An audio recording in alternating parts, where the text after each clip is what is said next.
This is an analysis of On the Gift of a Carnation by Pugh. This is from the relationship section.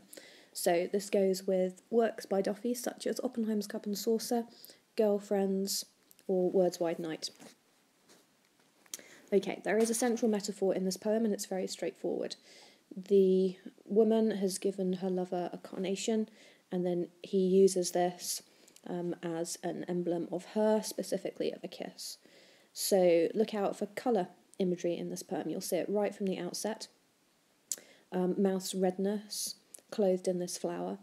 And then we've got images like blood that blooms, and then contrasting with the whiteness of the field. So you can take this kind of blood red imagery to be linked to the mouth, but also to ideas such as passion, and whiteness to ideas of the body. What's interesting really early on in this poem is that he poses a rhetorical question, but where's the warmth? So he's questioning the nature of the flower and how it doesn't really compare to her. And then he answers his question, that never came with her. And you might think that's a little bit ambiguous, because what does her refer to? There we go, a little blue lightsaber. That never came with her. And this her seems to be relating to the carnation. So why refer to the carnation as a female? Well, if we look at the word carnation, Nelke in German, it's die Nelke, which, as you'll know if you do German, basically translates as she, or the feminine gender. So that's why the poet's kind of toying with the ambiguity of the fact that the Nelke, or the carnation, is female and his lover is female as well. So where's the warmth? That never came with her. The her refers simultaneously to the flower and the woman. So suggesting that the flower is cold and doesn't convey her emotion, but perhaps the woman herself isn't properly conveying her emotion, either directly or in the form of this gift. Okay, so the lover receives this flower and kisses this flower, and then compares the act of doing so to the fact that he cannot kiss the woman. And so what we're engaging with here, what the writer's engaging with here, is a very, very traditional piece of poetic style called the Petrarchan conceit. So if you've looked at My Mistress' Eyes and Nothing Like the Sun by Shakespeare, then you'll know this already. But the Petrarchan conceit, if we want to know a bit more about what that means, let's go over here. Particularly popular with Renaissance writers. So this is a Renaissance writer, remember, in translation.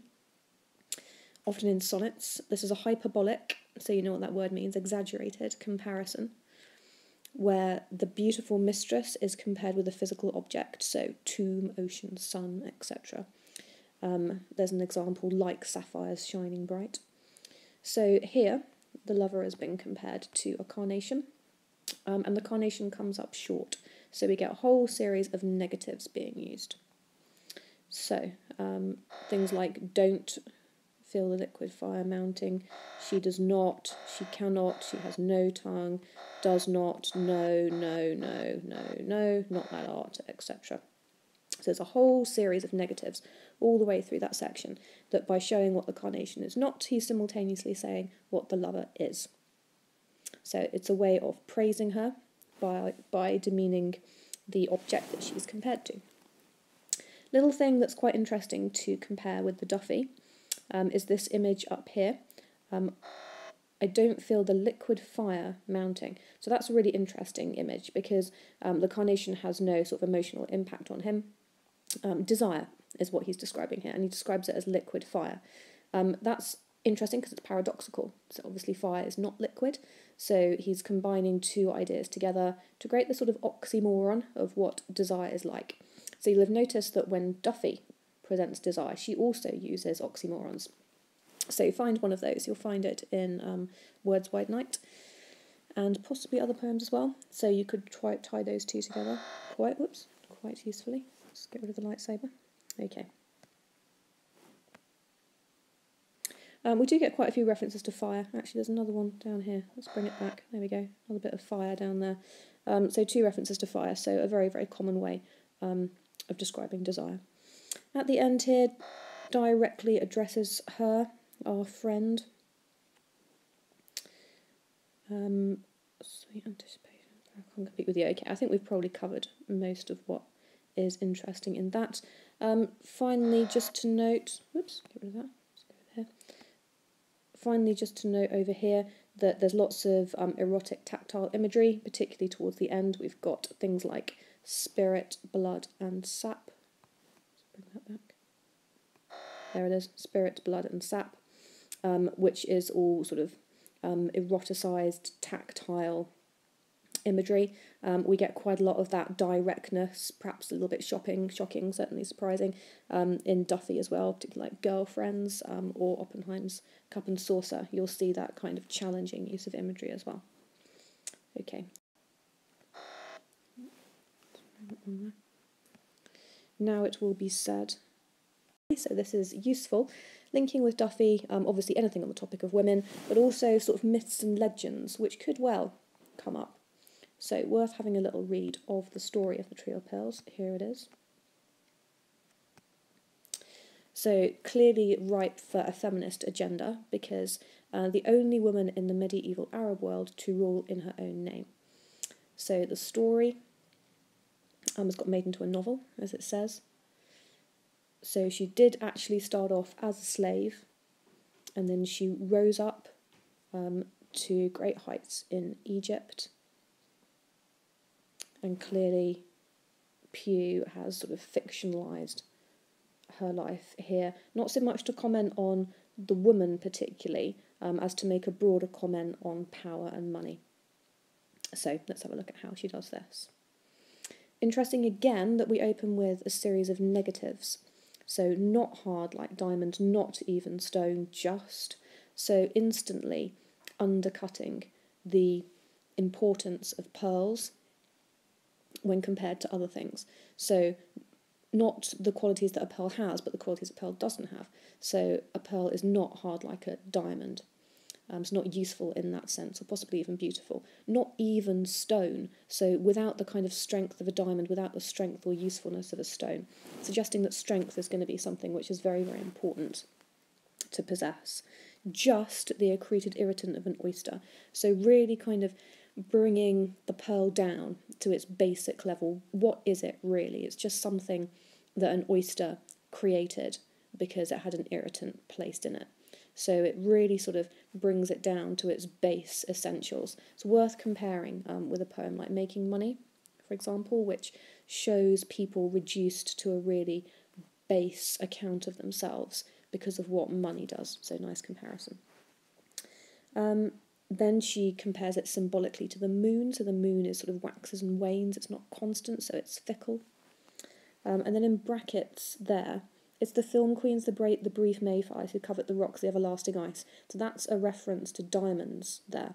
And that really contemporises this poem, because we think about film queens as, or sort of celebrities.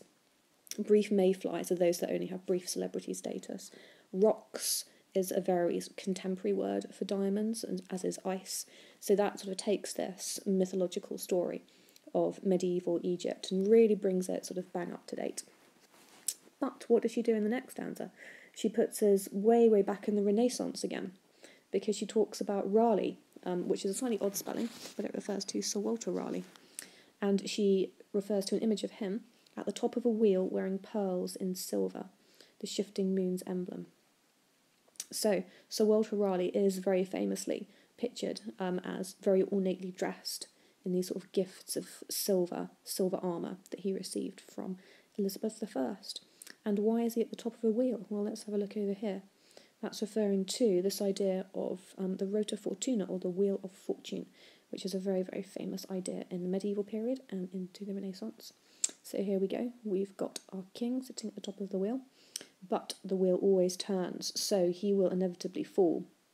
And over to his right-hand side, we've got these people, these up-and-coming, who like scrabbling up the wheel, and they will inevitably take over from him. But their time at the top of the wheel is limited as well. Okay, so the wheel is shifting, and here we go, the shifting moon, again that image of fickleness. Candles, again they're only brief. So all of this refers to ideas of money and power. So they're all transient.